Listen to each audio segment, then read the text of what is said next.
Hi guys, last ಕ್ಲಾಸಲ್ಲಿ ancient civilisations of the world ಅನ್ನೋ lesson ಮಾಡ್ತಾ ಇದ್ವಿ. ಅದರಲ್ಲಿ 3 ಪಾರ್ಟ್ ಇದೆ. ಒಂದು ಈಜಿಪ್ಷಿಯನ್ ಸಿವಿಲೈಸೇಷನ್ ಬಗ್ಗೆ, ಇನ್ನೊಂದು ಮೆಸೊಪೊಟೇಮಿಯನ್ ಮತ್ತು ಮತ್ತೊಂದು ಚೈನೀಸ್ ಸಿವಿಲೈಸೇಷನ್ ಬಗ್ಗೆ. ಈಜಿಪ್ಷಿಯನ್ ಸಿವಿಲೈಸೇಷನ್ ಬಗ್ಗೆ ಲಾಸ್ಟ್ ಕ್ಲಾಸಲ್ಲಿ ಪಾರ್ಟ್ 1 ಆಗಿತ್ತು. ಪಾರ್ಟ್ 2 ಬಂದು ನಾನು ಮೆಸೊಪೊಟೇಮಿಯನ್ ಸಿವಿಲೈಸೇಷನ್ ಬಗ್ಗೆ ಮಾಡ್ತೀನಿ. ನೋಡಿ, ಮೊದಲನೇದಾಗಿ ನಾನು ಗೂಗಲ್ ಅರ್ಥಲ್ಲಿ ನಿಮಗೆ ತೋರಿಸ್ತೀನಿ ಸಿವಿಲೈಸೇಷನ್ ಎಲ್ಲಿ ಬರುತ್ತೆ ಅಂತ. ನಾರ್ಮಲ್ ನಿಮ್ಗೆ ಇಂಡಿಯಾ ಗೊತ್ತು, ಮ್ಯಾಪಲ್ಲಿ ಗ್ಲೋಬಲ್ಲಿ ಯಾವುದರಲ್ಲೇ ಆಗಲಿ. ಈ ಸೈಡ್ ಬಂದು ಚೈನೀಸ್ ಸಿವಿಲೈಸೇಷನ್ ಅಂತ ಚೈನಾದಲ್ಲಿ ಬರುತ್ತೆ. ಇಲ್ಲಿ ವಾಂಗ್ಹೋ ರಿವರ್, ಎಲ್ಲೋ ರಿವರ್ ಆ ಸೈಡು. ಇಲ್ಲಿ ಬಂದು ಇಂಡಸ್ ವ್ಯಾಲಿ ಸಿವಿಲೈಸೇಷನ್ ಅಂತ, ಇದು ಪ್ರೀವಿಯಸ್ ಲೆಸನ್ನಲ್ಲಿ ನಿಮಗಿತ್ತು ಇಂಡಸ್ ವ್ಯಾಲಿ ಸಿವಿಲೈಸೇಷನ್ ಅಂತ. ಈಗ ಮೆಸೊಪೊಟೇಮಿಯನ್ ಅಂತ ಹೇಳಿದ್ರೆ ಇಲ್ಲಿ ಬರುತ್ತೆ. ಇರಾಕ್, ಇರಾನ್ ಇದೆಯಲ್ಲ ಜಾಗ, ದೇಶಗಳು, ಅಲ್ಲಿ ಬರುತ್ತೆ. ಈಜಿಪ್ಷಿಯನ್ ಸಿವಿಲೈಸೇಷನ್ ಅಂದರೆ ಈಗ ಈಜಿಪ್ಟ್ ಏನಿದೆ, ನೈಲ್ ನದಿ ಆ ಸೈಡು ಬರೋವಂಥದ್ದು. ಈಗ ಈಜಿಪ್ಷಿಯನ್ ಬಗ್ಗೆ ನಾವು ಲಾಸ್ಟ್ ಕ್ಲಾಸಲ್ಲೆಲ್ಲ ನೋಡಿದ್ವಿ. ಈಗ ಬಂದು ಮೆಸೊಪೊಟೇಮಿಯನ್ ಸಿವಿಲೈಸೇಷನ್ ಬಗ್ಗೆ ನೋಡೋಣ. ಏನು ಮೆಸೊಪೊಟೇಮಿಯನ್ ಸಿವಿಲೈಸೇಷನ್ ಅಂದರೆ, ಮತ್ತು ಮೊದಲನೇದಾಗಿ ನಾವು ಅದರ ಅರ್ಥ ನೋಡ್ಬೇಡೋಣ. ಮೆಸೊಪೊಟೇಮಿಯಾ ಅಂದರೆ ಏನು ನೋಡಿ. ಮೆಸೊಪೊಟೇಮಿಯಾ ಅಂತ ಹೇಳಿದ್ರೆ 2 ನದಿ ಮಧ್ಯದಲ್ಲಿರೋವಂಥ ಜಾಗ ಅಂತ. ಇದು ಗ್ರೀಕ್ ಹಿಸ್ಟೋರಿಯನ್ಸು ಈ ವರ್ಡ್ನ ಕೊಟ್ಟಿರೋವಂಥದ್ದು. ಓಕೆ, ಈಗ ನೋಡೋಣ. The Mesopotamia is an area that lies in a valley between 2 rivers. ಅಂದರೆ 2 ನದಿ ಮಧ್ಯದಲ್ಲಿರೋಂಥ ಜಾಗ ಅಂತ ಅರ್ಥ. Many of the places described in the Old Testament can be seen here. ಈಗ ಕ್ರಿಶ್ಚಿಯನ್ಸ್ ಮತ್ತು ಜ್ಯೂಸ್ ಎಲ್ಲ ಫಾಲೋ ಮಾಡೋವಂಥ ಒಂದು ಬುಕ್ ಇದೆ, ಓಲ್ಡ್ ಟೆಸ್ಟ್ಮೆಂಟ್ ಅಂತ. ಅದರಲ್ಲಿ ಮೆನ್ಷನ್ ಆಗಿರೋಂಥ ಎಷ್ಟೊಂದು ಪ್ಲೇಸಸ್ ಎಲ್ಲ ಕೂಡ ಈ ಒಂದು ಮೆಸೊಪೊಟೇಮಿಯನ್ ಸಿವಿಲೈಸೇಷನ್ ಜಾಗದಲ್ಲಿ ಇರೋವಂಥದ್ದು.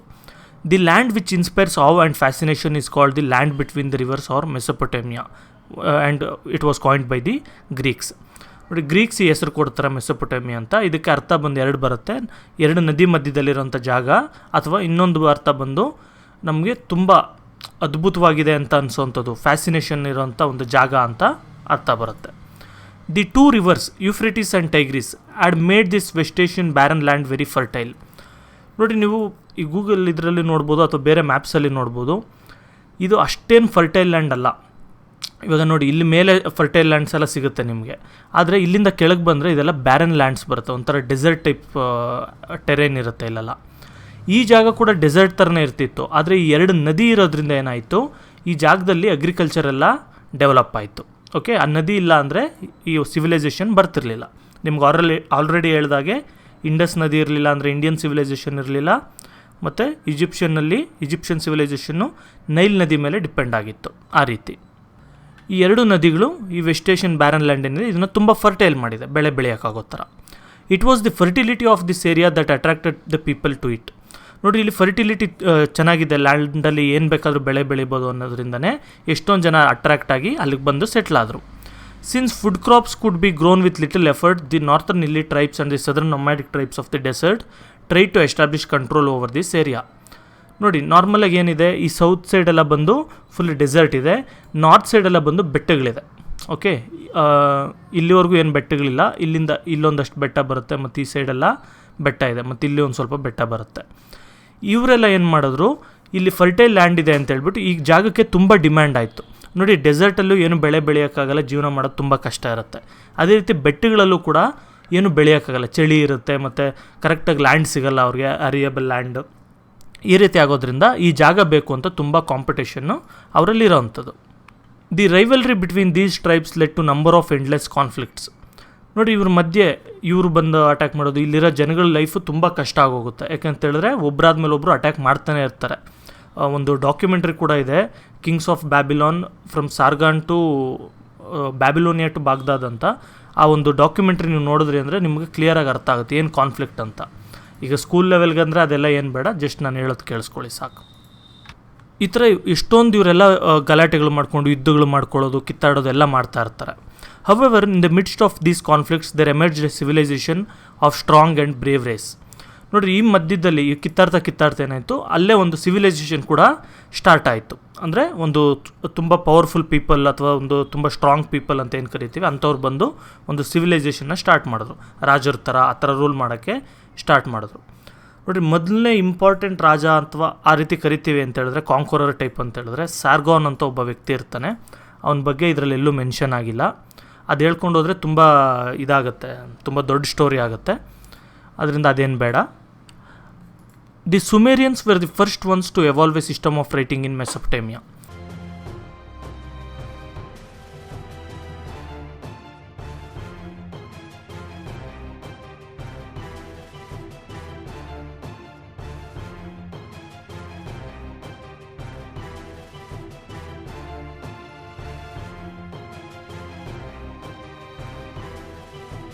ಈಗ ಸುಮೇರಿಯನ್ಸ್ ಅಂತ ಬರ್ತಾರೆ, ಇವರೊಂದು ಗ್ರೂಪ್ ಆಫ್ ಪೀಪಲ್.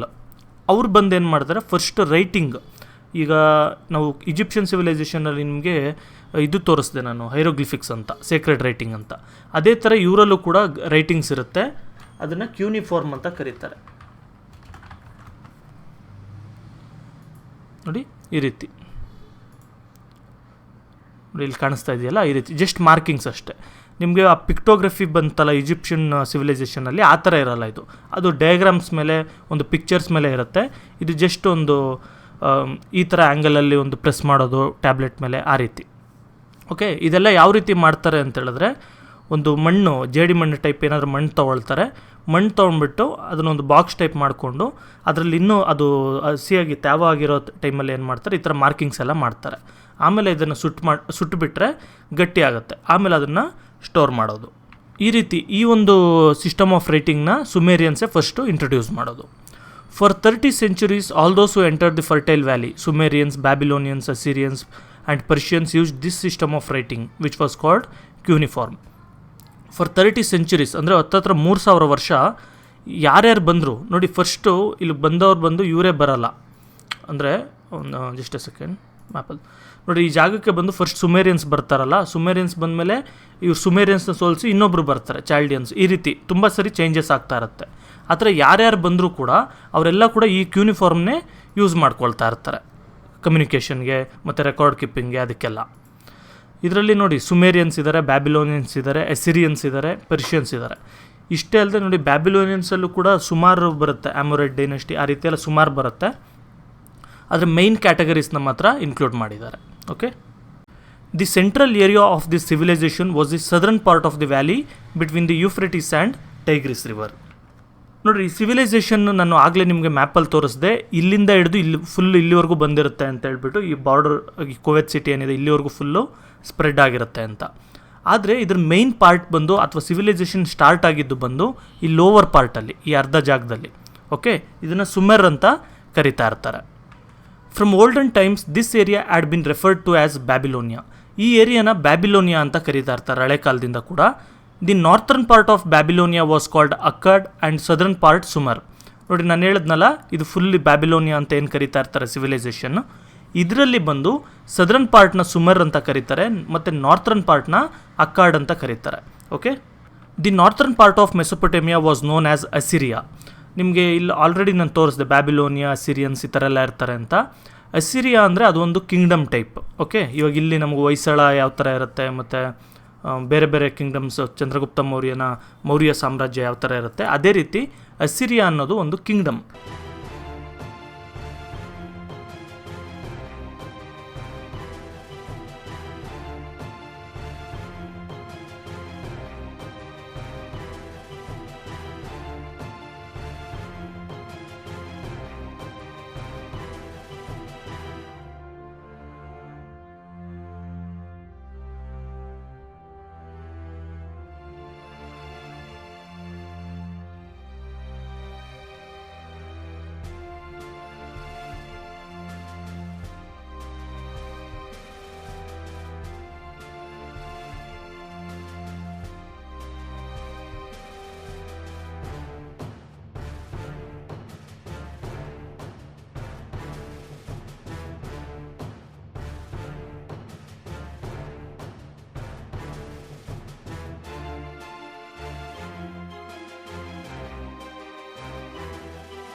ಅವ್ರು ಬಂದು ಇಲ್ಲಿ ನಿನೆವಾ ಅಂತ ಒಂದು ಜಾಗ ಇರುತ್ತೆ ಅಲ್ಲಿ, ಮತ್ತು ಆ್ಯಶರ್ ಅಂತ ಒಂದು ಜಾಗ ಇರುತ್ತೆ ಅಲ್ಲಿ. ನಿನೆವಾ ಅವ್ರದ್ದು ಕ್ಯಾಪಿಟಲ್ ಸಿಟಿ, ಆ್ಯಶರ್ ಬಂದು ಅವ್ರು ಅಲ್ಲಿಂದ ರೂಲ್ ಮಾಡೋಕ್ಕೆ ಸ್ಟಾರ್ಟ್ ಮಾಡಿರ್ತಾರೆ ಮೊದಲನೇದಾಗಿ. ಅಲ್ಲಿಂದ ಇವರೆಲ್ಲ ಕೂಡ ಆಕ್ಯುಪೈ ಮಾಡಿಕೊಂಡು ಆಲ್ಮೋಸ್ಟ್ ಆಲ್ ನಾರ್ತರ್ನ್ ಪಾರ್ಟ್ ಎಲ್ಲ ಕೂಡ ಅಸಿರಿಯನ್ಸು ಆಕ್ಯುಪೈ ಮಾಡಿರ್ತಾರೆ.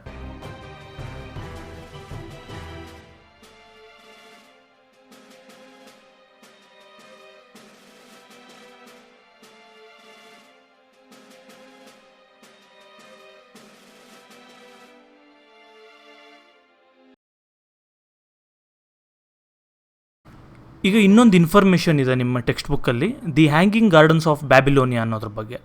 ಹ್ಯಾಂಗಿಂಗ್ ಗಾರ್ಡನ್ಸ್ ಅಂದರೆ ಇದೇನು ತೇಲಾಡ್ತಾ ಇರಲ್ಲ ಮೇಲೆ, ಆಯಿತಾ, ಅದು ಸುಮ್ಮನೆ ಅದನ್ನು ಹೆಸರು ಹತ್ರ ಇಡ್ತಾರೆ ಅಷ್ಟೇ ಗ್ರೀಕ್ಸ್. ಇದ್ರ ಬಗ್ಗೆ ನೋಡೋಣ. The legendary hanging gardens were created on the banks of the river Euphrates around 7th century BCE. ನೋಡಿರಿ, ಈ ಹ್ಯಾಂಗಿಂಗ್ ಗಾರ್ಡನ್ಸ್ ಅನ್ನೋದನ್ನು 7th century BCEಯಲ್ಲಿ, ಅಂದರೆ ಆಲ್ಮೋಸ್ಟ್ 2700 years ಬ್ಯಾಕ್, ಯೂಫ್ರೆಟಿಸ್ ಅಂತ ಒಂದು ನದಿ ಇದೆಯಲ್ಲ ಅದ್ರ ದಡದಲ್ಲಿ ಇದನ್ನು ಕಟ್ಟಿಸಿರ್ತಾರೆ. This was one of the 7 wonders of the old world. ಅಂದರೆ ಹಳೆ ಕಾಲದ್ದು, ಇವಾಗ ನಾವು 7 ವಂಡರ್ಸ್ ಅಂತ ಏನು ಕರಿತೀವಿ, ಆಗ ಹಳೆ ಕಾಲದ್ದು ಏನಾದರೂ ವಂಡರ್ಸ್ ಅಂತ ಕನ್ಸಿಡರ್ ಮಾಡಿದ್ವಿ ಅಂದರೆ ಆ ವಂಡರ್ಸಲ್ಲಿ ಇದು ಕೂಡ ಒಂದು ಇನ್ಕ್ಲೂಡ್ ಆಗಿರುತ್ತೆ. But it is surprising to note that the Babylonian cuneiform records, which make a mention of the city, its palaces and its walls, are totally silent about the hanging gardens. ಆದರೆ ಇಲ್ಲೊಂದು surprise ಕಾದಿದೆ ನಮಗೆ. ಏನು ಅಂತ ಹೇಳಿದ್ರೆ ನೋಡಿ, ಬ್ಯಾಬಿಲೋನಿಯನ್ಸ್ ಬಂದು ಕ್ಯೂನಿಫಾರ್ಮಲ್ಲಿ ಎಲ್ಲ ರೆಕಾರ್ಡ್ಸ್ ಬರೆದಿಡ್ತಾಯಿದ್ರು. ಓಕೆ, ನಾವಿವಾಗ ಎಲ್ಲ ವೇದಗಳಲ್ಲಿ ಯಾವ ಥರ ಬರೆದಿಡ್ತಾ ಇದ್ವಿ ಅಥವಾ ಒಂದು ಬೇರೆ ಟೆಕ್ಸ್ಟ್ಗಳಲ್ಲಿ ಏನು ಬರೆದಿಡ್ತಾ ಇದ್ವಿ, ಈ ರೀತಿ ಅವರು ಕೂಡ ಬರೆದಿಡ್ತಾಯಿದ್ರು. ಇದರಲ್ಲಿ ಏನಿದೆ ಈ ಕ್ಯೂನಿಫಾರ್ಮ್ ರೆಕಾರ್ಡ್ಸಲ್ಲೆಲ್ಲ? ಅವರ ಪ್ಯಾಲೇಸ್ಗಳ ಬಗ್ಗೆ ಇದೆ, ಯಾವ ಥರ ಪ್ಯಾಲೇಸ್ ಕಟ್ಸಿದ್ದಾರೆ, ಅದ್ರ ಗೋಡೆಗಳ ಬಗ್ಗೆ ಇದೆ, ಗೋಡೆಗಳು ಎಷ್ಟು ಮ್ಯಾಗ್ನಿಫಿಷೆಂಟ್ ಇತ್ತು, ಅದ್ರ ಡಿಸೈನ್ ಏನಿತ್ತು, ಮತ್ತು ಅದರಲ್ಲಿ ಏನೇನು ಕೆತ್ತನೆ ಮಾಡಿದ್ರು ಅದ್ರ ಬಗ್ಗೆ ಇದೆ, ಅದ್ರ ಸಿಟಿಗಳ ಬಗ್ಗೆ ಕೂಡ ಇದೆ. ಆದರೆ ಈ ಹ್ಯಾಂಗಿಂಗ್ ಗಾರ್ಡನ್ಸ್ ಬಗ್ಗೆ ಏನೂ ಇಲ್ಲ, ಫುಲ್ ಸೈಲೆಂಟ್ ಆಗಿದ್ದಾರೆ. ಅಂದರೆ ಏನು ರೆಕಾರ್ಡ್ಸ್ ಇಲ್ಲ, ಅವ್ರೇನು ಬರೆದಿಟ್ಟಿಲ್ಲ. ಹಾಗಾದರೆ ಹೆಂಗೆ ಗೊತ್ತಾಯಿತು ನಮಗೆ ಹ್ಯಾಂಗಿಂಗ್ ಗಾರ್ಡನ್ಸ್ ಇತ್ತು ಅಂತ? ಹೆಂಗೆ ಗೊತ್ತಾಯ್ತು ಅಂತ ಹೇಳಿದ್ರೆ, ನಮಗೆ ಒಂದು ಗ್ರೀಕ್ ಹಿಸ್ಟೋರಿಯನ್ಸ್ ಮತ್ತು ಗ್ರೀಕ್ ರೈಟರ್ಸ್ ಏನಿದ್ದಾರೆ ಅವರು ಒಂದು ಇದರಲ್ಲಿ ಮೆನ್ಷನ್ ಮಾಡಿದರು, ಈ ಥರ ಹ್ಯಾಂಗಿಂಗ್ ಗಾರ್ಡನ್ಸ್ ಅಂತ ಇದೆ, ತುಂಬ ಚೆನ್ನಾಗಿದೆ, ಈ ಥರ ಮೆಟ್ಲ್ ಮೇಲೆ ಒಂದೊಂದು ಪಾರ್ಕ್ ಟೈಪ್ ಮಾಡ್ಕೊಂಡು ಹೋಗಿದ್ದಾರೆ ಎಲಿವೆಂಟೆಡ್ ಪ್ಲ್ಯಾಟ್ಫಾರ್ಮಲ್ಲಿ, ಹಾಗೆ ಹೇಗೆ ಅಂತ. ಆದರೆ ಈ ಒಂದು ಬ್ಯಾಬಿಲೋನಿಯನ್ಸು ಅದ್ರ ಬಗ್ಗೆ ಏನೂ ರೆಕಾರ್ಡ್ ಇಟ್ಟಿಲ್ಲ. ಅದರಿಂದ ಇದು ಕನ್ಫ್ಯೂಸ್ ಆಗಿ ಏನೋ ಒಂದು ಬರೆದಿರೋದಕ್ಕೂ ಚಾನ್ಸಸ್ ಇದೆ. Okay, most of the scholars are of the view that king Nebuchadnezzar II was one who created the gardens. ಎಷ್ಟೊಂದು ಸ್ಕಾಲರ್ಸ್ ಏನು ಬಿಲೀವ್ ಮಾಡ್ತಾರೆ, ಅಕಸ್ಮಾತ್ ಏನಾದರೂ ಈ ಹ್ಯಾಂಗಿಂಗ್ ಗಾರ್ಡನ್ಸ್ ಇದ್ದಿದ್ರೆ, ಓಕೆ, ಇದೆ ಅಂತಲೇ ಹೇಳ್ತಾರೆ, ಆದರೆ ಅದು ವರ್ಣನೆ ಮಾಡೋವಾಗ ಬೇರೆ ಥರ ಮಾಡಿದ್ದಾರೆ ಅಂತ ಕರೀತಾರೆ ಅಷ್ಟೆ. ಓಕೆ, ನೆಬುಚದ್ನೆಜರ್ II ಅಂತ ಒಬ್ಬ ರಾಜ ಇರ್ತಾನೆ, ಬ್ಯಾಬಿಲೋನಿಯನ್ ಒಬ್ಬ ರಾಜ. ಆ ವ್ಯಕ್ತಿ ಈ ಗಾರ್ಡನ್ಸ್ನ ಕ್ರಿಯೇಟ್ ಮಾಡಿರ್ತಾನೆ ಅಂತ. ಏನಕ್ಕೆ ಮಾಡಿರ್ತಾನೆ ನೋಡೋಣ. ನೆಬುಚದ್ನೆಜರ್ಸ್ ವೈಫ್ ಅಮಿಟಿಸ್ ವಾಸ್ ಫ್ರಮ್ ಮೀಡ್. ನೋಡಿರಿ, ನೆಬುಚದ್ನೆಜರ್ ವೈಫ್ ಇರ್ತಾರೆ ಅಮಿಟಿಸ್ ಅಂತ. ಈ ವೈಫ್ ಬಂದು ಈ ಜಾಗಕ್ಕೆ ಸೇರಿರೋರಲ್ಲ, ಇರಾನ್ ಹತ್ರ ಒಂದು ಮೀಡ್ ಅಂತ ಜಾಗ ಇರುತ್ತೆ, ಅಲ್ಲಿಂದ ಬಂದಿರ್ತಾರೆ. It is said that Nebuchadnezzar got the gardens built in order to console his wife, who was missing the beautiful environment of hills, trees and flowers of her motherland. ನೋಡಿರಿ, ಏನಕ್ಕೋಸ್ಕರ ಕಟ್ಟಿಸ್ದ ಅಂತ ಹೇಳ್ತಾರೆ ಅಂದರೆ, ಇವ್ರ ವೈಫ್ ಅಮಿತಿಸ್ ಏನಿರ್ತಾರೆ, ಇವ್ರು ಬಂದು ಇವ್ರಿದ್ದಂಥ ಜಾಗ, ಈ ಮೀಡ್ ಅನ್ನೋ ಜಾಗದಲ್ಲಿ ಬೆಟ್ಟಗಳಿರುತ್ತೆ, ದೊಡ್ಡ ದೊಡ್ಡ ಗಾರ್ಡನ್ಸ್ ಇರುತ್ತೆ, ಮತ್ತು ಫ್ಲವರ್ಸು, ಬೆಟ್ಟಗಳು, ಮರಗಳು ಇದೆಲ್ಲ ಇರುತ್ತೆ. ಅದನ್ನು ಮಿಸ್ ಮಾಡ್ಕೊಳ್ತಾ ಇರ್ತಾರೆ. ಯಾಕೆಂದರೆ ಬ್ಯಾಬಿಲೋನಿಯಾದಲ್ಲಿ ಬಂದು ಫ್ಲ್ಯಾಟ್ ಲ್ಯಾಂಡ್ ಇದೆಲ್ಲ. ಓಕೆ, ಬೆಳೆ ಬೆಳಿಬೋದು ಯಾಕಂದರೆ ನದಿ ಬರೋದ್ರಿಂದ, ಆದರೆ ಬೆಟ್ಟಗಳು ಆ ಥರ ಎಲ್ಲ ಏನು ಬೇರೆ ಏನೂ ಇರಲ್ಲ. ಅದಕ್ಕೆ ಏನು ಅನ್ಕೊತಾರೆ, ಅದ್ರ ನೆನಪಿಗೋಸ್ಕರ ಇವ್ರ ವೈಫ್ಗೆ ಇಷ್ಟ ಆಗಲಿ ಅಂತ ಹೇಳ್ಬಿಟ್ಟು ಇವ್ರು ಆ ಥರನೇ ಒಂದು ಗಾರ್ಡನ್ ಟೈಪ್ ಕ್ರಿಯೇಟ್ ಮಾಡಿ, ಒಂದು ಈ ಥರ ನೋಡಿ, ಇಲ್ಲಿ ಜಿಗುರಾತ್ ಅಂತೇನಿಲ್ಲ, ಇದೇ ಟೈಪಲ್ಲಿ ಏನಾದರೂ ಕಟ್ಸಿದ್ದಾರೆ ಅಂತ ಕನ್ಸಿಡರ್ ಮಾಡ್ತಾರೆ. Some scholars opine that the gardens were created by Assyrian queen Sammuramat. ಕೆಲವು ಸ್ಕಾಲರ್ಸ್ ಏನು ಒಪಿನಿಯನ್ ಕೊಡ್ತಾರೆ ಅಂತ ಹೇಳಿದ್ರೆ, ಈ ಗಾರ್ಡನ್ಸ್ನ ಬಂದು ಕಟ್ಟಿಸಿದ್ದು ಅಸಿರಿಯನ್ ರಾಣಿ ಒಬ್ರು ಇರ್ತಾರೆ, ಸೆಮುರಾಮತ್ ಅಂತೇಳಿ. ಓಕೆ, ಕೆಲವು ಇದರಲ್ಲಿ ಸೆಮಿರಮಿಸ್ ಅಂತ ಕೂಡ ಕರೀತಾರೆ, ಅದು ಹೆಸರು ತುಂಬ ಚೇಂಜಸ್ ಆಗುತ್ತೆ ಲ್ಯಾಂಗ್ವೇಜ್ ಚೇಂಜ್ ಆದಂಗೆ. ಅವ್ರು ಏನಾದರೂ ಕಟ್ಟಿಸಿರ್ಬೋದು ಅಂತ ಕೂಡ ಹೇಳ್ತಾರೆ. In reality the gardens did not hang in the air. ನೋಡಿ, ಹ್ಯಾಂಗಿಂಗ್ ಗಾರ್ಡನ್ಸ್ ಹೆಸರಲ್ಲಿರೋ ಥರ ಈ ಗಾರ್ಡನ್ ಏನು ಗಾಳಿಯಲ್ಲಿ ಏನು ತೇಲ್ತಾ ಇರಲ್ಲ. Okay, the trees and bushes were grown at different levels are terraced land of the ziggurats. ಈ ಥರ ಜಿಗುರಾತ್ ಥರ ಎಷ್ಟೊಂದು ಬಿಲ್ಡಿಂಗ್ಸ್ ಥರ ಕಟ್ಟಿಸ್ಬಿಟ್ಟು, ಇವಾಗ ಮೆಟ್ಲು ಥರ ಇರುತ್ತೆ, ಇಲ್ಲೊಂಥರ ಒಂದು ಮರ ಗಿಡಗಳೆಲ್ಲ ಹಾಕ್ತಾರೆ, ನೆಕ್ಸ್ಟ್ ಫ್ಲೋರಲ್ಲಿ ಇನ್ನೊಂಥರ ಮರ ಗಿಡಗಳು ಹಾಕ್ತಾರೆ, ಆ ರೀತಿ. ಆದರೆ ದೂರದಿಂದ ನೋಡೋರಿಗೆ ಒಂದು ದೊಡ್ಡ ಗಾರ್ಡನ್ ಏನೇ ತೇಲ್ತಾ ಇದೆಯೋ ಅನ್ನೋ ಒಂದು ಫೀಲ್ ಬರ್ತಾ ಇರುತ್ತೆ. ಓಕೆ, ಅದಕ್ಕೆ ಆ ರೀತಿ ಹೆಸರಿದೆ. When the branches hung at different levels and swayed, they gave the onlooker an impression of being a hanging garden. ಅದು ನೋಡೋರಿಗೆ ಆ ಥರ ಕಾಣಿಸ್ತಾ ಇತ್ತು. The Euphrates provided the water for these gardens. ನೋಡಿ, ಯೂಫ್ರೆಟಿಸ್ ನದಿ ಏನಿತ್ತು, ಆ ನದಿಯಿಂದ ನೀರು ತಂದು ಇಲ್ಲಿಗೆಲ್ಲ ಹಾಯಿಸ್ತಾಯಿದ್ರು. ಓಕೆ,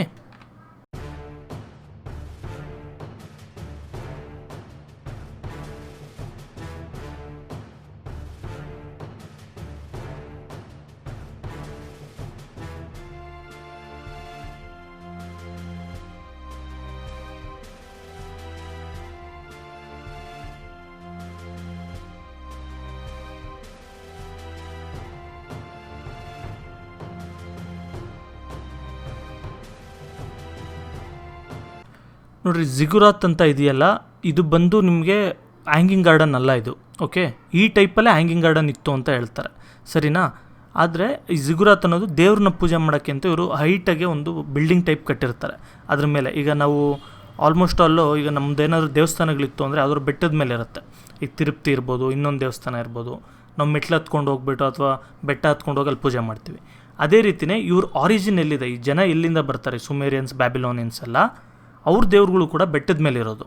ಆದರೆ ಇವರು ಫ್ಲ್ಯಾಟ್ ಲ್ಯಾಂಡಿಗೆ ಬಂದು ಸೆಟ್ಲ್ ಆದಮೇಲೆ ಇಲ್ಲಿ ಯಾವುದು ಬೆಟ್ಟಗಳಿರಲಿಲ್ವಲ್ಲ, ಅದಕ್ಕೆ ಏನು ಮಾಡಿದ್ರು, ಇವರೇ ಒಂದೊಂದು ಊರುಗಳಲ್ಲಿ ಒಂದೊಂದು ಈ ಥರ ಕಟ್ಟಿಸ್ಕೊಂಡು ಅಲ್ಲಿ ದೇವ್ರನ್ನ ಇಟ್ಬಿಟ್ಟು ಪೂಜೆ ಮಾಡೋ ಥರ ಎಲ್ಲ ಮಾಡ್ತಾಯಿದ್ರು. ಅದು ಜಿಗುರಾತ್ ಅಂದರೆ.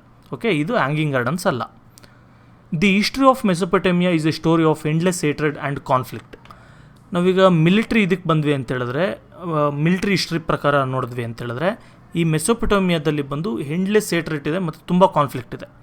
ನೋಡಿ, ಇದು ಸ್ಟಾರ್ಟ್ ಆದಾಗಿಂದ ಸ್ಯಾರ್ಗಾನ್ ಆಫ್ ಅಕ್ಕಾರ್ಡ್ ಅಥವಾ ಸ್ಯಾರ್ಗಾನ್ ಆಫ್ ದಿ ಗ್ರೇಟ್ ಅಂತ ಕರೀತಾರೆ, ಆ ವ್ಯಕ್ತಿಯಿಂದ ಸ್ಟಾರ್ಟ್ ಆಯಿತು ಅಂದ್ಕೊಳ್ಳಿ ಈ ಕಾನ್ಫ್ಲಿಕ್ಟು, ಅಂದರೆ ಲಾರ್ಜ್ ಸ್ಕೇಲ್ ಕಾನ್ಫ್ಲಿಕ್ಟು. ಇವರೆಗೂ ಕೂಡ ಎಂಡ್ ಆಗಿಲ್ಲ. ನೀವೆಲ್ಲ ಇರಾನ್ ಮಧ್ಯೆ ಇರೋ ಗಲಾಟೆ ನೋಡ್ಬೋದು, ಅಥವಾ ಸಿರಿಯಾದಲ್ಲಿ ಏನು ಗಲಾಟೆ ನಡೀತಾ ಇದೆ ಅದನ್ನು ನೋಡ್ಬೋದು. ಮಿಡಲ್ ಈಸ್ಟ್ ಅಂತ ಕರೀತಾರೆ, ನ್ಯೂಸಲ್ಲಿ ನೋಡ್ತಾನೆ ಇರ್ತೀರ. ಅದೆಲ್ಲ ಕೂಡ ಇಲ್ಲೇ ನಡೀತಾ ಇರೋದು. ಅಂದರೆ ಆ ಕಾಲದಿಂದ, ಸ್ಯಾರ್ಗಾನ್ ಕಾಲದಿಂದ ಇಲ್ಲಿವರೆಗೂ ಕೂಡ ಇಲ್ಲಿ ಜಗಳಗಳು ನಡೀತಾನೆ ಇದೆ. Okay, the Sumerians, the hilly tribe from the north were the first to arrive here.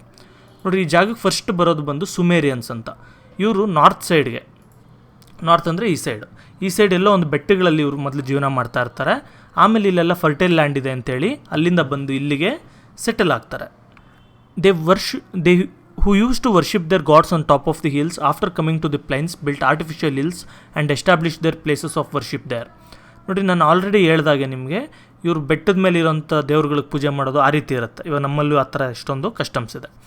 ಇವರು ಪ್ಲೇನ್ಸಿಗೆ ಬಂದಮೇಲೆ, ಇಲ್ಲಿ ಫ್ಲ್ಯಾಟ್ ಲ್ಯಾಂಡ್ ಇರುತ್ತೆ ಇಲ್ಲೆಲ್ಲ, ಅಲ್ಲಿಗೆ ಬಂದಮೇಲೆ ಇವ್ರಿಗೆ ಆ ಥರ ಬೆಟ್ಟದ ಮೇಲೆ ಹೋಗೋ ಫೀಲ್ ಬರಬೇಕು ಅಂತೇಳಿ ಈ ಥರ ಜಿಗುರಾತ್ನ ಕಟ್ಟಿಸ್ಬಿಟ್ಟು ಅದ್ರ ಮೇಲೆ ಹೋಗಿ ಪೂಜೆ ಮಾಡೋದು. They did not know how to build stairs and therefore surrounded them with sloping galleries.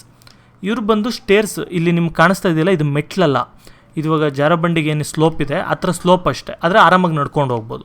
Okay, ಮೆಟ್ಲ ಥರ ಎಲ್ಲ ಏನೂ ಇರೋದಿಲ್ಲ. The Jews called these the towers of Babel. ಈ ಒಂದು ಟವರ್ಸ್ನ ಜ್ಯೂಸ್ ಏನಿದ್ದಾರೆ ಅವರು ಒಂದು ಓಲ್ಡ್ ಟೆಸ್ಟ್ಮೆಂಟಲ್ಲಿ ಅದರಲ್ಲೆಲ್ಲ ಟವರ್ಸ್ ಆಫ್ ಬ್ಯಾಬೆಲ್ ಅಂತ ಕರೀತಾರೆ. ಓಕೆ, ಈಗ ನಾವು ಈ ಮಿಲಿಟ್ರಿ ಹಿಸ್ಟ್ರಿ ಅಂತ ನಾನು ಏನು ಹೇಳಿದೆ ಅದಕ್ಕೆ ಹೋಗೋದಕ್ಕೂ ಮೊದಲು, ಯಾರನ್ನ ಅಟ್ಯಾಕ್ ಮಾಡಿದ್ರು, ಯಾವ ಟ್ರೈಬ್ಸ್ ಯಾಕೆ ಬಂದರು ಅದ್ರ ಬಗ್ಗೆ ನೋಡೋದಕ್ಕೂ ಮೊದಲು ಹಮ್ಮುರಾಬಿ ಅಂತ ಒಬ್ಬ ರಾಜ ಇರ್ತಾನೆ. ಓಕೆ, ಇವನ ಬಗ್ಗೆ ನಾವು ನೋಡಬೇಕು, ಸರಿನಾ. ಏನಕ್ಕೆ ಅವ್ನು ಏನು ಸಾಧನೆ ಮಾಡ್ದ ಅಂತೇಳಿದ್ರೆ, ಎಷ್ಟೊಂದು ಸಾಧನೆ ಮಾಡ್ತಾನೆ ಇವ್ನು. ನೋಡಿ, ಇವನು ಲೈಫಲ್ಲಿ ಸ್ಟಾರ್ಟಿಂಗಲ್ಲಿ ಅಧಿಕಾರಕ್ಕೆ ಬಂದು ಒಂದು 10-15 ವರ್ಷ ಏನೂ ಮಾಡಲ್ಲ, ಇವನು ಮಾಮೂಲಿ ಜೀವನ ಮಾಡ್ಕೊಂಡು ಹೋಗ್ತಾ ಇರ್ತಾನೆ. ಆದರೆ ಆಮೇಲೆ ಏನು ಡಿಸೈಡ್ ಮಾಡ್ತಾನೆ, ಎಲ್ಲ ಆಕ್ಯುಪೈ ಮಾಡ್ಕೊಳ್ಬೇಕು ನಾನು, ಎಲ್ಲ ಜಾಗನೂ ನನಗೆ ಬೇಕು ಅಂತ ಡಿಸೈಡ್ ಮಾಡಿ ಬೇರೆಯವ್ರ ಮೇಲೆ ಯುದ್ಧಕ್ಕೆಲ್ಲ ಹೋಗ್ತಾನೆ. ಓಕೆ, ಆದರೆ ಅದಕ್ಕಿಂತ ಇಂಪಾರ್ಟೆಂಟ್ ಏನು ಅಂತೇಳಿದ್ರೆ, ಇವನು ಲಾ ಕೋಡ್ಸ್ನ ಬರ್ಸಿರ್ತಾನೆ. ಅಂದರೆ ಇವಾಗ ನಮಗೆ ಕಾನ್ಸ್ಟಿಟ್ಯೂಷನ್ ಯಾವ ಥರ ಇದೆ, ಈ ಥರ ತಪ್ಪು ಮಾಡಿದ್ರೆ ಈ ಥರ ಶಿಕ್ಷೆ, ಈ ಥರ ಮಾಡಿದ್ರೆ ಈ ಥರ ಶಿಕ್ಷೆ ಅಂತ, ಈ ಥರದ್ದು ಮೊದಲು ಸ್ಟಾರ್ಟ್ ಮಾಡಿದ್ದು ಇವನೇನೆ. ಆ ಲಾ ಕೋಡ್ಸ್ ಅಂತ ಇದೆ, ನಾನು ಒಂದು ನಿಮಿಷ ಇಮೇಜಸ್ ತೋರಿಸ್ತೀನಿ ನೋಡಿ. ಈ ರೀತಿ ಕಂಬಗಳ ಮೇಲೆ ಇದನ್ನೆಲ್ಲ ಬರ್ಸಿರ್ತಾನೆ, ಈ ಥರ ತಪ್ಪು ಮಾಡಿದ್ರೆ ಈ ಥರ ಶಿಕ್ಷೆ, ಈ ಥರ ಮಾಡಿದ್ರೆ ಈ ಥರ ಶಿಕ್ಷೆ ಇರಬೇಕು, ಹಾಗೆ ಅಂತ ನೋಡಿ. ಈ ಥರ ಕಂಬಗಳು, ದೊಡ್ಡ ಪಿಲ್ಲರ್ಗಳು, ಆ ಥರದ್ರ ಮೇಲೆ ಬರೆದಿರೋವಂಥದ್ದು. The main source of the law codes of Hammurabi are the rock edicts found in 1901 CE. ನೋಡಿ, 1901ರಲ್ಲಿ ಕೆಲವು ರಾಕ್ ಎಡಿಕ್ಟ್ಸ್ ಅಂದರೆ ಬಂಡೆ ಮೇಲೆ ಕೆತ್ತನೆ ಮಾಡಿರೋಂಥವೆಲ್ಲ ಸಿಗುತ್ತೆ. ಅದನ್ನು ನೋಡಿಬಿಟ್ಟು ಈ ಕೋಡ್ಸ್ ಏನು ಅಂತ, ಅಥವಾ ಕೋಡ್ಸ್ ಅಂದರೆ ಒಂದು ರೂಲ್ಸ್ ಅಂದ್ಕೊಳ್ಳಿ, ಆ ರೀತಿ. Okay, today this has been kept in the Louvre museum of Paris. ಪ್ಯಾರಿಸಲ್ಲಿ ಒಂದು ಲೋವರ್ ಮ್ಯೂಸಿಯಂ ಅಂತ ಇದೆ, ಆ ಒಂದು ಮ್ಯೂಸಿಯಮಲ್ಲಿ ಈ ಕಲ್ಲುಗಳನ್ನೆಲ್ಲ ಇಟ್ಟಿದ್ದಾರೆ. Hammurabi's law enforce the logic of an eye for an eye and a tooth for a tooth. ನೋಡಿ, ಕಣ್ಣಿಗೆ ಕಣ್ಣು ಹಾಗೆ ಅಂತ ಹೇಳ್ತಾರಲ್ಲ, ಆ ರೀತಿ ಒಂದು ಲಾನ ಇವರು ಎನ್ಫೋರ್ಸ್ ಮಾಡ್ತಾರೆ. ಅಂದರೆ ಯಾರಿಗಾದ್ರೂ ಒಂದು ಕಣ್ಣು ನಿನ್ಗೇನಾದ್ರು ಕಿತ್ತ ಅಂತ ಹೇಳಿದ್ರೆ ನೀನು ಅವ್ನಿಗೆ ಕಣ್ಣು ಕೀಳಬೇಕು. ಅಂದರೆ ಅದರ ಅರ್ಥ ಏನು, ಇವಾಗ ಫಾರ್ ಎಕ್ಸಾಂಪಲ್ ಯಾರಾದರೂ ಒಬ್ಬ ಕಳ್ತನ ಮಾಡ್ದ ಅಂದ್ಕೊಳ್ಳಿ, ಅವ್ನ ಕೈ ಕಟ್ ಮಾಡ್ತೀವಿ ಅಂತ. ಓಕೆ, ಬರೀ ಈ ಥರ ಸುಮಾರು, ಬರೀ ಇದೊಂದೇ ಅಲ್ಲ, ಬರೀ ಮುಯ್ಯಿಗೆ ಮುಯ್ಯಿ, ಕಣ್ಣಿಗೆ ಕಣ್ಣು ಈ ರೀತಿ ಮಾತ್ರ ಅಲ್ಲ, ಸುಮಾರು ಇರುತ್ತೆ ಇದರೊಳಗೆ. ಫಾರ್ ಎಕ್ಸಾಂಪಲ್ಲು, ಈಗ ಒಬ್ಬ ಸ್ಲೇವ್ ಇರ್ತಾನೆ ಅಂದ್ಕೊಳ್ಳಿ, ಅವನು ಮಾಸ್ಟರ್ಗೆ, ಅಂದರೆ ಅವನ ಓನರ್ಗೆ ಏನಾದರೂ ನೀನು ನನ್ನ ಮಾಸ್ಟರೇ ಅಲ್ಲ ಹಾಗೆ ಅಂತ ಅವ್ನು ಹೇಳಿದ ಮಾತು ಕೇಳಿಲ್ಲ ಅಂತೇಳಿದ್ರೆ ಅವನ ಕಿವಿ ಕಟ್ ಮಾಡ್ಬೋದಿತ್ತು. ಓಕೆ, ಮತ್ತು ಸುಮ್ಮನೆ ಸಾಯಿಸೋಗಿರಲ್ಲ. ಈಗ ಒಬ್ಬ ಸ್ಲೇವ್ ಬಂದು ಮಾಸ್ಟರ್ಗೆ ಇಷ್ಟ ಆಗಿಲ್ಲ ಅಂತೇಳಿದ್ರೆ ಆ ಸ್ಲೇವ್ನ ಸಾಯಿಸೋಗಿರಲಿಲ್ಲ. ಅಕಸ್ಮಾತ್ ಏನಾದರೂ ಓನರ್ ಆ ಸ್ಲೇವ್ನ ಸಾಯಿಸ್ದ ಅಂತೇಳಿದ್ರೆ ಓನರು ಫೈನ್ ಕಟ್ಟಬೇಕಾಗುತ್ತೆ ಗೌರ್ಮೆಂಟ್ಗೆ. ಓಕೆ, ಆ ರೀತಿ ಒಂದು ರೂಲ್ಸ್ ಇರುತ್ತೆ. ಅಕಸ್ಮಾತ್ ಒಬ್ಬ ವ್ಯಕ್ತಿ ಸ್ಲೇವ್ ಅಲ್ಲ, ಏನೂ ಇಲ್ಲ, ಮಾಮೂಲಿ ಸಿಟಿಸನ್ ನಾರ್ಮಲ್ ವ್ಯಕ್ತಿ ಏನಿದ್ದಾನೆ ಆ ವ್ಯಕ್ತಿನ ಏನಾದರೂ ಇನ್ನೊಬ್ಬ ವ್ಯಕ್ತಿ ಸಾಯಿಸ್ದ ಅಂತ ಹೇಳಿದ್ರೆ ಆ ವ್ಯಕ್ತಿನೂ ಕೂಡ ಸಾಯಿಸಾಕೋರು. ಈ ಥರ ಸುಮಾರು ಒಂದು ಕೋಡ್ಗಳನ್ನ ಬರೆದು ಅದನ್ನು ಲಾ ಥರ ಪಾಸ್ ಮಾಡಿರ್ತಾರೆ. Hammurabi's law codes are one of the most ancient of the codes available to us. ನೋಡಿರಿ, ತುಂಬ ಹಳೆ ಲಾ ಕೋಡ್ ಏನಾದರೂ ಇತ್ತು ಅಂದರೆ ಅದು ಹಮ್ಮುರಬಿ ಬರ್ಸಿರೋಂಥ ಕೋಡ್ ಅಂತ ಹೇಳ್ಬೋದು. They were probably return to protect the rights of all sections of Babylonian society, especially womens and slaves. ನೋಡಿರಿ, ಇದು ಏನಕ್ಕೋಸ್ಕರ ಬರೆದಿದ್ರು ಅಂದರೆ ಎಲ್ಲರಿಗೂ ರೈಟ್ಸ್ ಸಿಗಬೇಕು, ಅಂದರೆ ಹಕ್ಕುಗಳು ಸಿಗಬೇಕು ಅಂತ ಬರ್ಸಿರೋವಂಥದ್ದು. ಅಂದರೆ ಇಲ್ಲಿ ಎಲ್ಲರೂ ಈಕ್ವಲ್ ಇರಲ್ಲ. ಓಕೆ, ನೀವು ಇಲ್ಲಿ ನೋಡಿದ ತಕ್ಷಣ ಎಲ್ಲರಿಗೂ ಒಳ್ಳೆ ರೈಟ್ಸ್ ಕೊಡಬೇಕು ಅಂತ ಇಲ್ಲಿದೆ ಅಂದಿದ ತಕ್ಷಣ ಎಲ್ಲರಿಗೂ ಈಕ್ವಲ್ ರೈಟ್ಸ್ ಇದೆ ಅಂತ ಅರ್ಥ ಅಲ್ಲ. ನಾನು ಆಲ್ರೆಡಿ ಹೇಳ್ದಾಗೆ ಸ್ಲೇವ್ಸ್ಗೆ ಮೊದಲು ಇನ್ನೂ ಕ್ರೂರವಾಗಿ ನಡೆಸ್ಕೊಳ್ತಾಯಿದ್ರು. ಸ್ಲೇವ್ಸ್ ಅಂತ ಹೇಳಿದ್ರೆ ಜೀತದಾಳು ಟೈಪು, ಕೊಂಡ್ಕೊಂಬಂದುಬಿಡ್ತಾರೆ ಸುಥರ, ಆ ಥರನೇ ಇವರೇ ಊಟ ಬಟ್ಟೆ ಹಾಕ್ಕೊಂಡು ಅವರು ಸಾಯೋವರೆಗೂ ಕೆಲಸ ಮಾಡ್ತಾಯಿರ್ಬೇಕು. ಆ ರೀತಿ ಇಂಥವ್ರಿಗೆ ಬಂದು ಮೊದಲು ತುಂಬ ಹಾರ್ಡಾಗಿ ಟ್ರೀಟ್ ಮಾಡ್ತಾಯಿದ್ರು. ಈ ಸ್ಲೇವ್ಸ್ನ ಯಾರಾದರೂ ಹೊಡೆದ್ರೂ ಸಾಯಿಸಿದ್ರು ಯಾರೂ ಕೇಳೋ ಆಗಿರಲಿಲ್ಲ. ಆದರೆ ಹಮ್ಮುರಬಿ ಕೋಡ್ ಬಂದಮೇಲೆ ಏನಾಯಿತು, ಸ್ಲೇವ್ಸ್ಗೂ ಕೂಡ ಟ್ರೀಟ್ಮೆಂಟ್ ಒಂದು ಸ್ವಲ್ಪ ಈಸಿ ಆಯಿತು. ಅಂದರೆ ಸ್ಲೇವ್ಸ್ಗೆ ಆಗಲೂ ಪನಿಷ್ಮೆಂಟ್ ಕೊಡ್ತಾಯಿದ್ರು, ಆದರೆ ಸುಮ್ಮನೆ ಪನಿಷ್ಮೆಂಟ್ ಕೊಡೋದು, ನಿಂಗೆ ಇಷ್ಟ ಬಂದಂಗೆ ಸಾಯಿಸೋದು, ಆ ರೀತಿಯೆಲ್ಲ ಮಾಡೋಗಿರಲಿಲ್ಲ. Okay, the Sumerians had entered Mesopotamia in 4000 BCE. ನಾನು ಆಲ್ರೆಡಿ ನಿಮ್ಗೆ ಹೇಳಿದ್ನಲ್ಲ, ಸುಮೇರಿಯನ್ಸ್ ಅನ್ನೋರು ಇಲ್ಲಿರ್ತಾರೆ ಅಂತ, ಇಲ್ಲಿಗೆ ಬಂದು ಸೆಟ್ಲ್ ಆಗ್ತಾರೆ ಅಂತ. ಇಲ್ಲಿ ಹಿಲ್ಲಿ ಟ್ರೈಬ್ಸ್ ಅಲ್ಲಿಂದ ಬಂದು ಈ ಮೆಸೊಪೊಟೇಮಿಯಾ ಜಾಗದಲ್ಲಿ ಸೆಟ್ಲ್ ಆಗ್ತಾರೆ. ಯಾವಾಗ ಸೆಟ್ಲ್ ಆಗ್ತಾರೆ ಇವರು? 4000 BCE ಅಲ್ಲಿ, ಅಂದರೆ 6000 ಇಯರ್ಸ್ ಬ್ಯಾಕ್. ಈಗ 2000 ಇಯರ್ಸ್ ಪ್ಲಸ್ಸಲ್ಲಿ ನಡೀತಾ ಇದೆ ADಯಲ್ಲಿ. 4000 ಇಯರ್ಸ್ BCE ಅಂದರೆ ಟೋಟಲ್ 6000 ಇಯರ್ಸ್ ಬ್ಯಾಕ್ ಅವ್ರು ಬಂದು ರೂಲ್ ಮಾಡ್ತಾರೆ. Later they were overpowered by Akkadians, one of the tribes of the Arabian desert. ಆಮೇಲೆ ಏನು ಮಾಡ್ತಾರೆ, ಅಕೇಡಿಯನ್ಸ್ ಅಂತ ಇರ್ತಾರೆ ಈ ಜಾಗದಲ್ಲಿ. ಓಕೆ, ಇವರು ಬಂದು ಈ ಜಾಗನ ಆಕ್ಯುಪೈ ಮಾಡಿಕೊಂಡು ಇವರು ರೂಲ್ ಮಾಡೋಕ್ಕೆ ಸ್ಟಾರ್ಟ್ ಮಾಡ್ತಾರೆ, ಅಕೇಡಿಯನ್ಸ್. ಸರಿನಾ? These are known as Semites. ಈ ಅಕೇಡಿಯನ್ಸ್ ಬಂದು ಒಂದು ಸೆಮಿಟಿಕ್ ಪೀಪಲ್ ಆಗಿರ್ತಾರೆ. ಸೆಮಿಟಿಕ್ ಅಂದರೆ ಇದೊಂದು ರೇಷಿಯಲ್ ಗ್ರೂಪ್ ಅಂತ. ನಾನು ಅದನ್ನು ನಿಮಗೆ ಪಿಕ್ಚರ್ಸ್ ಜೊತೆ ಜನನ ತೋರಿಸೋಣ ಅಂತ ಹೇಳಿದ್ರೆ ಯೂಟ್ಯೂಬ್ ಅವರು ಬ್ಲಾಕ್ ಮಾಡ್ತಾರೆ, ಅದೆಲ್ಲ ತೋರ್ಸೋಕ್ಕೆ ಬಿಡೋದಿಲ್ಲ. ಅದರಿಂದ ನಾನು ತೋರಿಸಲ್ಲ. ನೀವು ಗೂಗಲಲ್ಲಿ ಸರ್ಚ್ ಮಾಡಿ, ಏನು ಸೆಮಿಟಿಕ್ ಪೀಪಲ್ ಅಂತ ಸರ್ಚ್ ಮಾಡಿ, ಅವ್ರದ್ದು ಇಮೇಜಸ್ಗಳೆಲ್ಲ ಬರುತ್ತೆ ನಿಮಗೆ. ಅದೇ ರೀತಿ ಮಂಗೋಲಾಯ್ಡ್ಸ್ ಬರ್ತಾರೆ, ಕಾಕೇಷಿಯನ್ಸ್ ಬರ್ತಾರೆ, ಅಥವಾ ನಾರ್ಡಿಕ್ ರೇಸಸ್ ಕೆಲವು ಬರುತ್ತೆ, ಅಥವಾ ಆಸ್ಟ್ರಲಾಯ್ಡ್ಸ್ ಬರ್ತಾರೆ. ಈ ಥರದ್ರಲ್ಲಿ ಸೆಮಿಟಿಕ್ ಅನ್ನೋದು ಕೂಡ ಒಂದು ಟೈಪ್ ಆಫ್ ಪೀಪಲ್. ಇಸ್ರೇಲ್ ಜಾಗದಲ್ಲಿ ಮತ್ತು ಪ್ಯಾಲೆಸ್ತೀನ್ ಜಾಗದಲ್ಲಿ ಇವರು ಕಾಣಿಸ್ತಾರೆ. ಅರೇಬಿಯನ್ ಇದರಲ್ಲೂ ಕೂಡ ಕಾಣಿಸ್ತಾರೆ ಸುಮಾರು ಜನ. ಆ ಒಂದು ರೇಷಿಯಲ್ ಗ್ರೂಪ್ಗೆ ಸೇರಿರೋವಂಥವ್ರು. After 1000 years these Akkadians came to be ruled over by Amorites. ನೋಡಿರಿ, ಒಂದು 1000 ವರ್ಷ ಆಗುತ್ತೆ ಇವರು ಅಕೇಡಿಯನ್ಸ್ ರೂಲ್ ಮಾಡ್ತಾ ಇರ್ತಾರೆ. 1000 ವರ್ಷ ಆದಮೇಲೆ ಆಮೊರೈಟ್ಸ್ ರೂಲ್ ಮಾಡೋಕ್ಕೆ ಸ್ಟಾರ್ಟ್ ಮಾಡ್ತಾರೆ. ನೋಡಿ, ನನ್ನ ಮೇಲೆ ಹೇಳಿದ್ನಲ್ಲ ಹಮ್ಮುರಬಿ ಅಂತ ಹೇಳ್ಬಿಟ್ಟು, ಇವರು ಕೂಡ ಈ ಒಂದು ಆಮೊರೈಟ್ಸ್ಗೆ ಸೇರಿರೋಂಥ 3ನೇ ರಾಜ, ಅಥವಾ ಅದಕ್ಕೆ ಸೇರಿರೋ ರಾಜ, 3ನೇದಲ್ಲೇನು ಬೇಡ. ಈ ರೀತಿ ಇವರು ಕೂಡ ಒಂದು ಆಮೊರೈಟ್ಸ್ ಕೂಡ ಸೆಮಿಟಿಕ್ ಟ್ರೈಬ್ಗೆ ಸೇರಿರ್ತಾರೆ, ಈ ಹಮ್ಮುರಬಿ ಕಡೆಯವರು ಕೂಡ. The most famous king of the Amorites was Hammurabi. ಇಲ್ಲಿ ಕೊಟ್ಟಿದ್ದಾರೆ ನೋಡಿ. ಇದರಲ್ಲಿ ತುಂಬ ಫೇಮಸ್ ರಾಜ ಯಾರಪ್ಪ ಅಂತ ಹೇಳಿದ್ರೆ ಆಮೊರೈಟ್ಸಲ್ಲಿ ಹಮ್ಮುರಬಿ ಅಂತ. ಅವನೇನಕ್ಕೆ ಫೇಮಸ್ ಅದೆಲ್ಲ ಹೇಳಿದ್ದೀನಲ್ವ, ಹಾಗೆ. He got built a fabulous palace for himself in Babylonia. ಬ್ಯಾಬಿಲೋನಿಯಾದಲ್ಲಿ ಇವನೊಂದು ತುಂಬ ದೊಡ್ಡದೊಂದಂಥ ಒಂದು ಪ್ಯಾಲೇಸ್ ಕಟ್ಟಿಸ್ಕೊಳ್ತಾನೆ. He framed the courts of justice and made Babylonia to be considered the best administrate kingdom in the whole of old world. ಇವನು ಯಾವ ರೀತಿ justice ಅಂದರೆ ಲೀಗಾಲಿಟೀಸ್ ಯಾವ ಥರ ಮಾಡ್ತಾನೆ, ರೂಲ್ಸ್ ಯಾವ ಥರ ಮಾಡ್ತಾನೆ, ಅಡ್ಮಿನಿಸ್ಟ್ರೇಷನ್ ಯಾವ ಥರ ಮಾಡ್ತಾನೆ ಅಂದರೆ ಆ ಟೈಮಲ್ಲಿದ್ದಂಥ ಕಂಟೆಂಪ್ರರಿ ವರ್ಲ್ಡಲ್ಲಿ ಬೇರೆ ಎಂಪೈರ್ಸಲ್ಲಿ ಅಥವಾ ಬೇರೆ ಸಿಟೀಸಲ್ಲಿ ಎಲ್ಲೂ ಕೂಡ ಈ ಥರ ಒಳ್ಳೆ ಅಡ್ಮಿನಿಸ್ಟ್ರೇಷನ್ ಎಲ್ಲೂ ಕೂಡ ಇರಲ್ಲ, ಅಷ್ಟು ಚೆನ್ನಾಗಿ ಮಾಡ್ತಾನೆ. The Hittites who came later occupied the valley and destroyed all the could not carry away. ಇದಾದಮೇಲೆ ಹಿಟೈಟ್ಸ್ ಬರ್ತಾರೆ. ನೋಡಿ, ಹಿಟೈಟ್ಸ್ ಬಗ್ಗೆ ನಾನು ನಿಮಗೆ ಈಜಿಪ್ಟ್ ಲೆಸನಲ್ಲಿ ಕೂಡ ಮೆನ್ಷನ್ ಮಾಡಿದ್ದೀನಿ, ಅಥವಾ ಹೇಳಿದ್ನೋ ಇಲ್ವೋ ನೆನಪಿಲ್ಲ. ಈಜಿಪ್ಟಲ್ಲಿ ಕೂಡ ಅದು ಬರ್ತಾರೆ. ನೋಡಿ, ಈಜಿಪ್ಟ್ ಇದರಲ್ಲಿ ಒಬ್ಬ ರಾಮೆಸಿಸ್ ಅಂತ ರೂಲ್ ಮಾಡ್ತಾ ಇರ್ತಾನೆ, ಒಬ್ಬ ರಾಜ. ಆ ಟೈಮಲ್ಲಿ ಬಂದು ಹಿಟೈಟ್ ಬಂದು ಒಂದು ತುಂಬ ಸ್ಟ್ರಾಂಗ್ ಕಿಂಗ್ಡಮ್ ಆಗಿರುತ್ತೆ, ಸ್ಟ್ರಾಂಗ್ ಎಂಪೈರ್ ಆಗಿರುತ್ತೆ. ಈ ಜಾಗ ಎಲ್ಲ ರೂಲ್ ಮಾಡ್ತಾ ಇರ್ತಾರೆ ಅವರು, ಹಿಟೈಟ್ಸ್. ಓಕೆ, ಆ ಟೈಮಲ್ಲಿ ಬಂದು ಈ ಈಜಿಪ್ಷಿಯನ್ಸ್ಗೂ ಮತ್ತು ಹಿಟೈಟ್ಸ್ಗೂ ಕ್ಲ್ಯಾಶ್ ಆಗುತ್ತೆ. ಈ ಕ್ಲ್ಯಾಶಸ್ ಬಗ್ಗೆ ನೋಡಿ, ಹಳೆ ಕಾಲದಲ್ಲಿ ಯುದ್ಧಗಳು ನಡೆದಿತ್ತು ಅಂದರೆ ಅಲೆಕ್ಸಾಂಡರ್ ಇಂಡಿಯಾ ಮೇಲೆ ಯುದ್ಧ ಮಾಡ್ದ ಅಂತ ಬರೆದಿರ್ತಾರೆ, ಅಥವಾ ಇನ್ನೊಂದು ಯುದ್ಧದ ಮೇಲೆ ಬರೆದಿರ್ತಾರೆ. ಈ ಥರ ಬರೆದಿರೋದ್ರಲ್ಲಿ ತುಂಬ ಹಳೆಯ ಯುದ್ಧ ಯಾವುದಪ್ಪ ಅಂತೇಳಿದ್ರೆ ಈ ಯುದ್ಧನೇ. ಸರಿನಾ? ಈ ಯುದ್ಧದ ಬಗ್ಗೆ ಅಗ್ರಿಮೆಂಟ್ ಮಾಡ್ಕೊಂಡಿರೋದು, ಅದ್ರ ಬಗ್ಗೆ ಎಲ್ಲ ಕೂಡ ಬರೆದಿರೋದು ರೆಕಾರ್ಡ್ಸ್ಗಳು ಸಿಕ್ಕಿದೆ. ಆ ಹಿಟೈಟ್ಸ್, ಈ ಹಿಟೈಟ್ಸ್ ಬಗ್ಗೆ ನೋಡೋಣ ನೆಕ್ಸ್ಟ್.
ಇವ್ರು ಏನು ಮಾಡ್ತಾರೆ, ಇವ್ರು ಬಂದು ಈ ಜಾಗನೆಲ್ಲ ಅಟ್ಯಾಕ್ ಮಾಡಿಬಿಟ್ಟು ಏನೇನಾಗುತ್ತೆ ಅದೆಲ್ಲ ತೊಗೊಂಡೋಗ್ಬಿಡ್ತಾರೆ.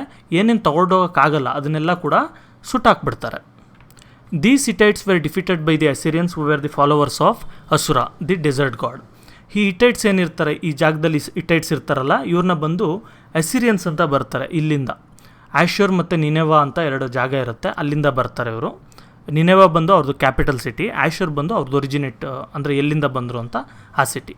ಆ ಸಿಟಿ ಹೆಸರು ಕೂಡ ಆಶ್ಯೂರ್ ಅಂತ, ದೇವ್ರ ಹೆಸರು ಕೂಡ ಆಶ್ಯೂರ್ ಅಂತ. ಈ ಆಶ್ಯೂರ್ನ ಡೆಸರ್ಟ್ ಗಾಡ್ ಅಂತ ಕರೀತಾರೆ. Okay. The Assyrians occupied the whole of West Asia and Egypt till about 7th century BCE.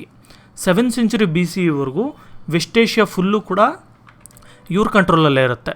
ಮತ್ತು ಈಜಿಪ್ಟ್ ಕೂಡ, ಕೆಲವು ಪಾರ್ಟ್ಸ್ ಆಫ್ ಈಜಿಪ್ಟ್ ಕೂಡ ಅಸಿರಿಯನ್ ಕಂಟ್ರೋಲಿಗೆ ಬಂದಿರುತ್ತೆ, ಸ್ವಲ್ಪ ವರ್ಷ ಮಾತ್ರ. They collected taxes from all the people. ಇವರು ಎಲ್ಲರ ಹತ್ರ ಕೂಡ ಟ್ಯಾಕ್ಸ್ಗಳು ಕಲೆಕ್ಟ್ ಮಾಡ್ತಾ ಇರ್ತಾರೆ. ಮಾಮೂಲಿ ಇವಾಗ ಗೌರ್ಮೆಂಟ್ ಅವ್ರು ಯಾವ ರೀತಿ ಟ್ಯಾಕ್ಸ್ ಕಲೆಕ್ಟ್ ಮಾಡ್ತಾರೆ ಅದೇ ರೀತಿ. ನೀವು ಓಕೆ ನಮ್ಮ ರೂಲಲ್ಲಿ ಇದ್ದೀರಲ್ವ, ನಮಗೆ ವರ್ಷಕ್ಕಿಷ್ಟು ಅಂತ ಹೇಳ್ಬಿಟ್ಟು ಅಥವಾ ಒಂದು ಬೆಳೆಗಿಷ್ಟು ಅಂತೇಳಿ ನಮಗೆ ಕೊಟ್ಬಿಡಬೇಕು ಅಂತ. ನೋಡಿ, ಇದು ಅಸಿರಿಯನ್ಸ್ ಬಗ್ಗೆ ನೀವು ತಿಳ್ಕೊಳ್ಳೋದು ತುಂಬ ಇದೆ ಆಯಿತಾ. ಇವರು ಈ ಕ್ರೂರತ್ವ ಅಂತ ಏನು ಹೇಳ್ತಾರೆ, ನೀವು ಯಾವ ಮೂವಿಯಲ್ಲೂ ಎಲ್ಲೂ ನೋಡಿರಲ್ಲ ನೀವು, ಅಷ್ಟು ಕ್ರೂರಿಗಳು ಇವರು ಆಯಿತಾ. ಅದು ಏನೇನು ಕ್ರೂರತ್ವ ಮಾಡ್ತಾಯಿದೆ ಅಂತ ಹೇಳೋಕ್ಕೆ ಕೂಡ ಆಗಲ್ಲ, ಅಷ್ಟು ಭಯ ಬಿದ್ದುಬಿಡ್ತೀರ ನೀವು, ಅಷ್ಟು ಕ್ರೂರಿಗಳು ಇವರು. ಅವರು ಇವ್ರನ್ನ ಎಲ್ಲ ರೂಲ್ ಮಾಡ್ತಾ ಇರ್ತಾರೆ, ಟ್ಯಾಕ್ಸ್ಗಳು ಕಲೆಕ್ಟ್ ಮಾಡ್ತಾ ಇರ್ತಾರೆ. Okay. Next another Semitic tribe, next ಇನ್ನೊಂದು ಸೆಮಿಟಿಕ್ ಟ್ರೈಬ್ ಬರುತ್ತೆ, ಚಾಲ್ಡಿಯನ್ಸ್ ಅಂತೇಳಿ. They reestablished Babylonia in 7th century BCE. ಇವರು ಬ್ಯಾಬಿಲೋನಿಯನ್ನ ರೀಎಸ್ಟಾಬ್ಲಿಷ್ ಮಾಡ್ತಾರೆ 7th century BCEಯಲ್ಲಿ, ಅಂದರೆ ಚೆನ್ನಾಗಿ ಮತ್ತೆ ಸ್ಟಾರ್ಟ್ ಮಾಡ್ತಾರೆ.